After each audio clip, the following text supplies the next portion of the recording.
I think there's more worry for Manchester United. There's more questions being asked of Manchester United. Would you disagree? I agree with that.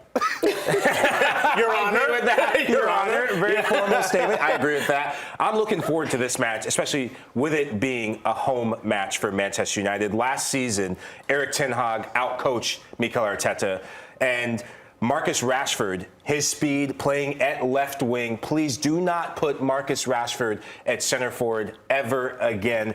Left wing is where he belongs. I think Marcus Rashford showing that he can be a creator, not just a goal scorer for United this season.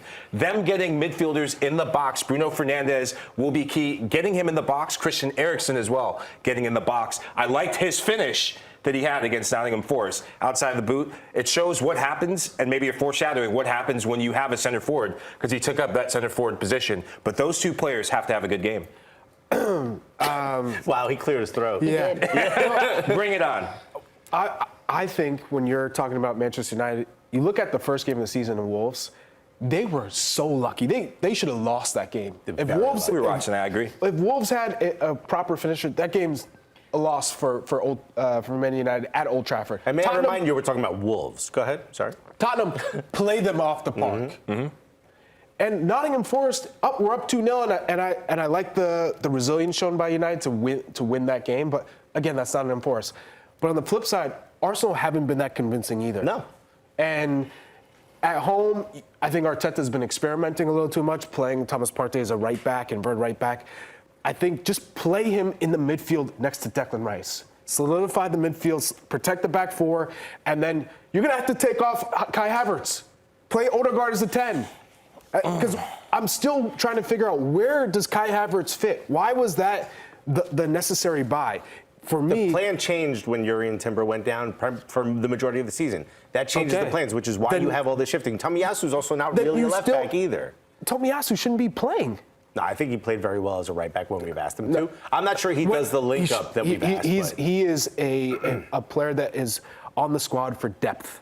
He's not a starter in the English Premier League if you're winning titles. I think he's proven in the past that he can be. Injuries have plagued his career a little bit towards the end. But when he's been, how do you look against Manchester City last season? No, like Rob Holding. Rob Holding, absolutely. Look, I don't want to bury the guy again, but let's not bring up Rob Holding. The fact that you guys are arguing over the back line, that's where I think Arsenal looked most vulnerable. Yes. And in transition, down Marcus Rashford's side, I think ball over the top in transition. Arsenal's play is so expansive. When they shift to this back three, there's a moment where you're going to be vulnerable, and in possession, loose passes that we've seen so far this season, United are good on the counterattack. Down that left side, if it's Thomas Partey, Marcus Rashford, put the bib on because he's going to eat. Well, okay, let's talk about. That's why I think Gabriel and Saliba should be the center back pair, not Benny Blanco. I know you love Ben White, Blanco, but baby.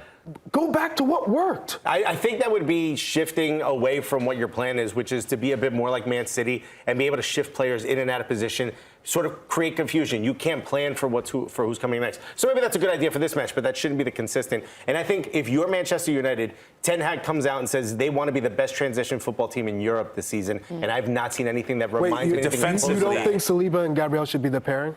No, I'm fine with that, but I don't think that should be the pairing moving along because Mikel Arteta said that he wants to shift things around. He wants it to be different. He wants players to come in and out. They've got more matches this season. They've got a lot more. The depth is continuing to be an issue. I like the fact that every week the opposing team has no idea who's going to be where. I like that. I like the idea that players can shift in and out of position. If you're going to play this system of a box midfield and you're going to have an inverted left back, you don't necessarily need a strict center back pairing. If I speak. When Charlie puts his pen down. Why hasn't Mikel Arteta started Gabriel? I hope if I speak that there's this much just frustration and question marks going on in the locker room at the final whistle, and I hope you please. Arsenal's biggest issue is Gabby Jesus not being healthy, not staying healthy because he's back. He's vital to success in the attacking third. Because if he comes off, then you're looking at Nketiah, who's done a good job filling in, but